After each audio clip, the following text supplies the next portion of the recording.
ದಿನಾಂಕ 24 ಡಿಸೆಂಬರ್ ಅಂದು ಗೋಲ್ ಗುಂಬಜ್ ಪೊಲೀಸ್ ಠಾಣೆಯ ವ್ಯಾಪ್ತಿಯಲ್ಲಿ ಹಕೀಂ ಚೌಕಲ್ಲಿ ಒಂದು ಕೊಲೆ ಪ್ರಕರಣ ದಾಖಲಾಗಿರುತ್ತದೆ, ವರದಿಯಾಗಿರುತ್ತದೆ. ಇದರಲ್ಲಿ ಒಬ್ಬ ಅಯಾನ್ ಅನ್ನುವನ ವ್ಯಕ್ತಿಗೆ 19 ವರ್ಷ ವಯಸ್ಸಿನ ಅಯಾನ್ ಇವನಿಗೆ ಯಾರೊಬ್ಬ ಕೊಲೆ ಮಾಡಿದ್ದಾನೆ ಅಂತ ಮಾಹಿತಿ ಬಂದಿರುತ್ತದೆ. ಇದರಲ್ಲಿ ಮತ್ತೆ ಅದಾದ ನಂತರ ಅಯಾನ್ ಅಣ್ಣ ಒಂದು ಕಂಪ್ಲೇಂಟ್ ಕೊಟ್ಟಿರ್ತಾರೆ. ಆ ಕಂಪ್ಲೇಂಟ್ ಆಧಾರದ ಮೇಲೆ ಒಂದು ಕೊಲೆ ಕೇಸನ್ನು ಗೋಲ್ ಗುಂಬಜ್ ಪೊಲೀಸ್ ಠಾಣೆಯಲ್ಲಿ ದಾಖಲಿಸಿದ್ವಿ. ಇದರಲ್ಲಿ ಕಂಪ್ಲೇಂಟ್ ಪ್ರಕಾರ ಅಯಾನ್ ಮತ್ತು ಅವರು ಮತ್ತೆ ಕೆಲವು ಗೆಳೆಯರು ಎಲ್ಲ ಸೇರ್ಕೊಂಡು ಪುಣೆಯಿಂದ ವಿಜಯಪುರಕ್ಕೆ ಒಂದು ಮದುವೆಗೋಸ್ಕರ ಬಂದಿರ್ತಾರೆ. ಆ ದಿವಸ ಮದುವೆ ಪಹಾಡ್ಖಾನ ಹಾಲಲ್ಲಿ ಮದುವೆ ಆಗ್ತಾ ಇರ್ತದೆ. ಇದರಲ್ಲಿ ಆರೋಪಿತನು ಇವನಿಗೆ ಅಯಾನ್ ಕಡೆಯಿಂದ ಇದರಲ್ಲಿ ಆರೋಪಿತನು ಒಂದು ನಿಶ್ಚಿತಾರ್ಥ ಮುರಿದೋಗಿದೆ, ಅದು ಅಯಾನಿಂದ ಮುರಿದಿದೆ ಅಂತ ಒಂದು ಸೆಟ್ ಆರೋಪಿತನಿಗೆ ಇರುತ್ತದೆ. ಮತ್ತೆ ಆರೋಪಿ ಬಿಜಾಪುರದವನು, ಇವರು ಪುಣೆಯಿಂದ ಬಿಜಾಪುರಕ್ಕೆ ಬಂದಿರ್ತಾರೆ. ಆ ಮ್ಯಾರೇಜ್ ಹಾಲ್ ಅಲ್ಲಿ ಇರುವಾಗ ಅಲ್ಲಿಂದ ಅಯಾನ್ ತಮ್ಮ ಗೆಳೆಯನ ಜೊತೆ ಪಕ್ಕದಲ್ಲಿರುವಂತಹ ಒಂದು ಚಹಾ ಅಂಗಡಿಗೆ ಚಹಾ ಕುಡಿಯಕ್ಕೆ ಹೋಗ್ತಾನೆ. ಅವಾಗ ಆರೋಪಿ ಸಹ ಅವನಿಗೆ ಹಿಂಬಾಲಿಸಲ್ಲಿ ಹೋಗ್ತಾನೆ.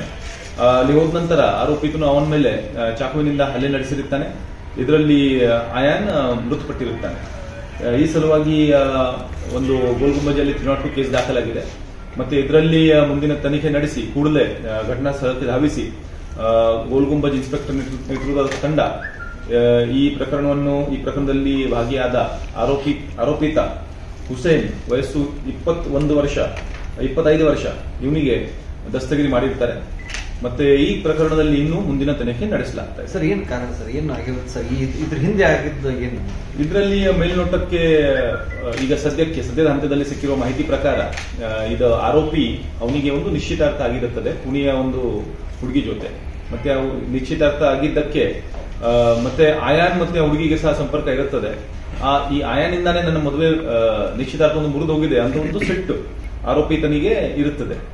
ಆ ಸಿಟ್ಟಿನಿಂದಾನೇ ಇವನು ಸ್ವಲ್ಪ ಆರೋಪಿ ಈ ಭಾಗದಲ್ಲಿ ಬಂದಿದ್ದಾನೆ, ಬಿಜಾಪುರಕ್ಕೆ ಬಂದಿದ್ದಾನೆ ಅಂತ ಗೊತ್ತಾದ ನಂತರ ಅವನಿಗೆ ಹಿಂಬಾಲಿಸಿ ಕೃತ್ಯವನ್ನು ಮಾಡಿರುವುದು ಈ ಹಂತದಲ್ಲಿ ಗೊತ್ತಾಗಿದೆ. ಸರ್, ಅಲ್ಲಿಂದ ಪುಣಾದಿಂದ ಯಾರೋ ಇನ್ಫಾರ್ಮೇಶನ್ ಕೊಟ್ಟಿದ್ದಾರೆ? ಇದು ಮದುವೆ ಇದೆ. ಮದುವೆಯಲ್ಲಿ ಏನು ಯಾವ ರೀತಿ ಗೊತ್ತಾಗಿದೆ ಅದೇ ನಾನು ಹೇಳಿದ ಪ್ರಕಾರ ಆರೋಪಿ ಬಿಜಾಪುರದಲ್ಲಿ ಇರ್ತಾನೆ. ಮತ್ತೆ ವಿಕ್ಟಿಮ್ ಇಸ್ ಫ್ರಮ್ ಪುಣೆಯಲ್ಲಿ. ಮತ್ತೆ ಪುಣೆಯಿಂದ ಇವರು ಮದುವೆ ಅಟೆಂಡ್ ಮಾಡಕ್ಕೆ ಬಂದಿದ್ದಾರೆ. ಮತ್ತೆ ಏರಿಯಾನು ಅದೇ, ಆರೋಪಿ ಮನೆ ಸುತ್ತಮುತ್ತಲು ಅದೇ ಏರಿಯಾದಲ್ಲಿ ಇರುವುದು.